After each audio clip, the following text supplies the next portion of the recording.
வாழ்க வளமுடன். எல்லாருக்கும் வணக்கங்க நண்பர்களே. இந்த பதிவில் நம்ம பார்க்கக்கூடியது தனுசு ராசியில் பிறந்த நண்பர்களுக்கு எந்த ராசி நண்பர்களால் பாதகமான பலன்கள் ஏற்படும் அப்படின்றத பற்றி தானுங்க ஆதாரப்பூர்வமாக இந்த பதிவில் நம்ம பார்க்க போகிறோம்.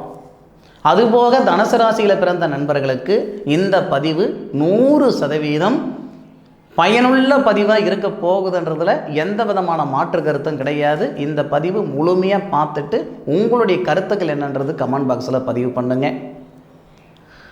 தனுசு ராசி அப்படின்னா ராசியாதிபதி குரு பகவான். குரு பகவான் அப்படின்றவர் காலச்சக்கரத்துக்கு 9வது பாவகத்துக்கு அதிபதி, 12வது பாவகத்துக்கு அதிபதி தான் குரு பகவான் காலச்சக்கரத்துக்கு. அப்போது காலச்சக்கரத்துக்கு 9வது ராசி தான் இந்த தனுசு ராசி.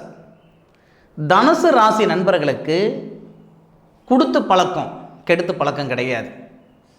படிப்பறிவு குறைச்சலாக இருந்தாலும் பகுத்தறிவு ரொம்ப அதிகமாக இருக்கும். ஒருத்தர்கிட்ட போய் வேலை செய்யணும், ஒரு நிறுவனத்தில் போய் வேலை செய்யணும் அப்படின்றத தாண்டி ஒரு நிறுவனம், நமக்குன்னு ஒரு நிறுவனம் இருக்கணும், ஒரு நிறுவனத்தை நிர்வாகம் பண்ணணும், நாம் 4 பேருக்கு வேலை கொடுக்கணும் அப்படின்ற எண்ணங்கள் ரொம்ப ஜாஸ்தியாக இருக்கும். பொதுவாக 1000 கைகள் மறைத்தாலும் ஆதவனை மறைக்க முடியாதுன்ற மாதிரி என்னதான் அந்த தனுசு ராசியில் பிறந்த நண்பர்களை எங்கே தான் கொண்டு போய் விட்டாலும் எங்கே ஆரம்பிக்கிறாங்களோ அந்த இடத்துக்கு வந்துடுவாங்க. இந்த மாதிரி ஒரு அருமையான ஒரு குணம், அருமையான ஒரு தன்மை இந்த தனுசு ராசியில் பிறந்தவங்களுக்கு ஏராளமாகவே இருக்கும். தான் வயசுக்கு மேலே உள்ளவங்ககிட்ட தான் பழக்க வழக்கங்கள் வச்சுக்கிடுவாங்க, தான் வயசுக்கு கீழே உள்ளவங்ககிட்ட பழக்க வழக்கங்கள் வச்சுக்கிட மாட்டாங்க. அப்பேற்பட்ட நண்பர்களுக்கு ரிஷபராசி நண்பர்களால் 100% பாதகம் ஏற்படும். தனுசு ராசியில் பிறந்த நண்பர்களுக்கு தனுசு ராசிக்கு 6வது பாவகம், அதுக்கு முன்னாடி ரிஷபராசிக்கு பார்க்குறதுக்கு முன்னாடி தனுசு ராசிக்கு மீனராசி நண்பர்களாலேயும் சங்கடங்கள் வரும். தனுசு ராசிக்கு 4வது பாவகத்துக்கு அதிபதி. அப்போ மீனராசி நண்பர்களால் எந்த மாதிரியான சங்கடங்கள் வரும் அப்படின்னா மனை சார்ந்த பிரச்சனைகள் வரும். இடம் சம்பந்தமான பிரச்சனை, பூமி சம்பந்தமான பிரச்சனை, இந்த மாதிரி மனை சார்ந்த விஷயங்கள் கண்டிப்பாக தனுசு ராசி நண்பர்களுக்கு மீனராசி நண்பர்களால் வரக்கூடிய முதல் பிரச்சனையே அதுதான். மனை சம்பந்தப்பட்டது, வாகனம் சம்பந்தப்பட்டது, பணம் சம்பந்தப்பட்டது. இந்த மாதிரி விஷயத்தில் கண்டிப்பாக சிரமங்கள் வரும், சிக்கல் வரும், தொல்லை வரும், பிரச்சனைகள் வரும். அதுபோக அடுத்தது பார்த்திங்கன்னா அதே தனுசு ராசியில் பிறந்த நண்பர்களுக்கு ரிஷபராசி. முதல்ல மீனராசி, 2வது ரிஷபராசி.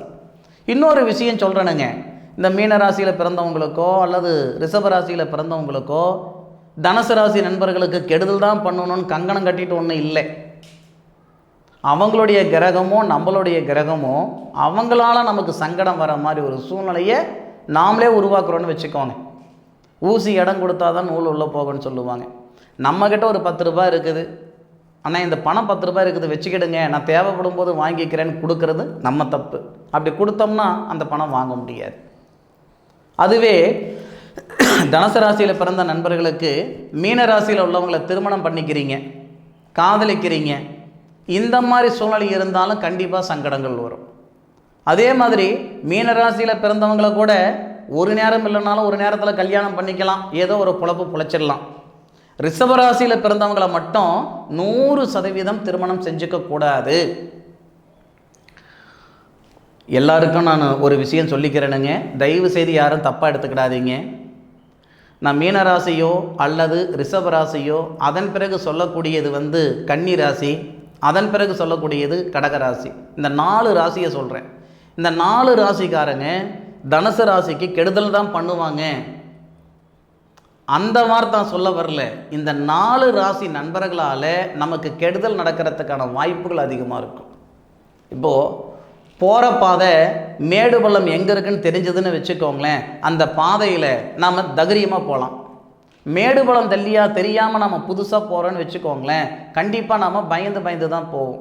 பழக்கப்பட்ட பாதையில் பயணிக்கிறதுக்கும் பழக்கப்படாத பாதையில் பயணிக்கிறதுக்கும் இருக்கிற வித்தியாசம் அதுதான். அப்போது நமக்கு நல்லவங்க யார், இவங்களால் நல்லது நடக்கும் அல்லது இவங்களால் கெடுதல் நடக்குன்றது முன்கூட்டி தெரிஞ்சுக்கிட்டால் அவங்கக்கிட்ட எப்படி இருக்கணுமோ அப்படி இருந்துக்கிடுவோம். மீனராசியில் பிறந்தவங்களாலேயோ, ரிஷப ராசியில் பிறந்தவங்களாலேயோ, கடகராசியில் பிறந்தவங்களாலேயோ, கன்னி ராசியில் பிறந்தவங்களாலேயோ தனுசு ராசி நண்பர்களுக்கு நல்லது செய்கிறதுக்கான சூழ்நிலை அமையாது. இந்த 4 ராசி மீனம், ரிஷபம், கடகம், கன்னி எல்லாருக்கும் 3 ராசி சொன்னனுங்க. ஆனால் தனுசு ராசியில் பிறந்தவங்களுக்கு மட்டும் 4 ராசி. இந்த 4 ராசி நண்பர்களாலையும் இந்த தனுசு ராசி நண்பர்களுக்கு பாதகம்தான் வருமே தவிர சாதகமான பலன்கள் வராது. இதில் தனுசு ராசிக்கு இந்த ரிஷபராசி நண்பர்களும் கடகராசி நண்பர்களும் எந்த ஒரு சூழ்நிலையிலையும் திருமணம் செஞ்சுக்க கூடாது.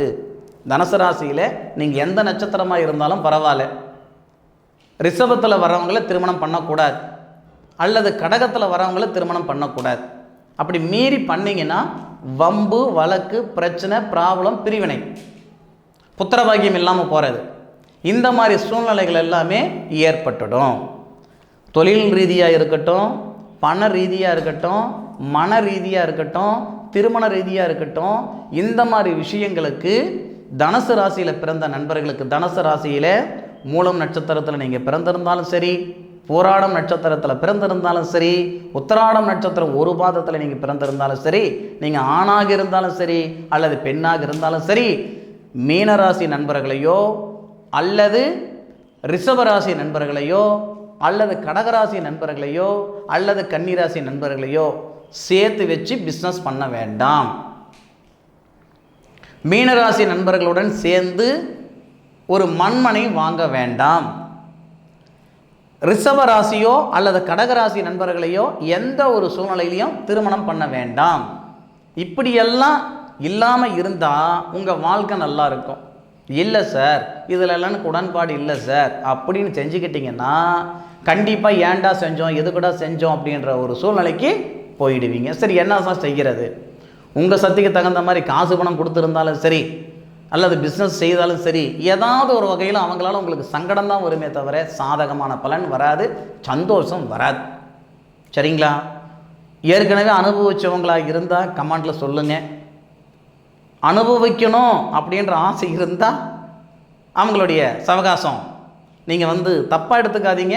அவங்கள நான் குறையே சொல்லலை. நம்மளுடைய கிரகம் அவங்கள நமக்கு பாதகம் செய்கிற சூழ்நிலையை உருவாக்கிடும். சரியா? அதனால் இந்த சங்கடம்ன்றது 2 பேருக்கும் தான். இப்போ ரிஷபராசியில் இருக்கிறவங்கள கல்யாணம் பண்ணிக்கிறீங்க, தனுசு ராசியில் பிறந்தவங்க கல்யாணத்தில் ப்ராப்ளம் வருது, பிரச்சனை வருது, சிக்கல் வருது. தனுசு ராசியில் பிறந்தவங்க மட்டும்தான் கஷ்டப்படுவாங்களா? அந்த ரிஷபராசியில் இருக்கிறவங்க கஷ்டப்பட மாட்டாங்களா? சங்கடம்ன்றது 2 பேருக்கு சார்ந்ததானே.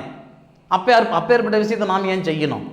அதனால் கொஞ்சம் சூதானமாக இருந்துக்கிட்டோம்னா, வேலைக்கு வந்துட்டோம்னா தொந்தரவு இல்லை பாருங்கள். அதனால் முடிஞ்ச அளவுக்கு மீனம், ரிஷபம், கடகம், கன்னி இந்த 4 ராசியும் புறக்கணிச்சிக்கோங்க. எந்த விஷயமா இருந்தாலும் இந்த 4 ராசின்னு இருந்தால் கொஞ்சம் யோசனை பண்ணி ஒரு விஷயத்தில் இறங்குங்க. இல்லை நடக்கிறது நடக்கட்டும்னா உங்களுடைய சொந்த சௌகரியம். சரிங்களா? சரி நண்பர்களே, இந்த பதிவு ஏதாவது ஒரு வகையில் தனுசு ராசியில் பிறந்த நண்பர்களுக்கு பயனுள்ளதாக இருக்கும் அப்படின்னு நான் நம்புகிறேனுங்க. மீண்டும் அடுத்த ஒரு அற்புதமான தருணத்தில் உங்கள் அனைவரையும் சந்திக்கும் வரை உங்களிடமிருந்து விடை பெறுவது உங்கள் வீட்டு ஜோதிட நண்பனான மா காளிதாஸ் மணிகண்டன். திருச்சிற்றம்பலம். வாழ்க வையகம், வாழ்க வளமுடன்.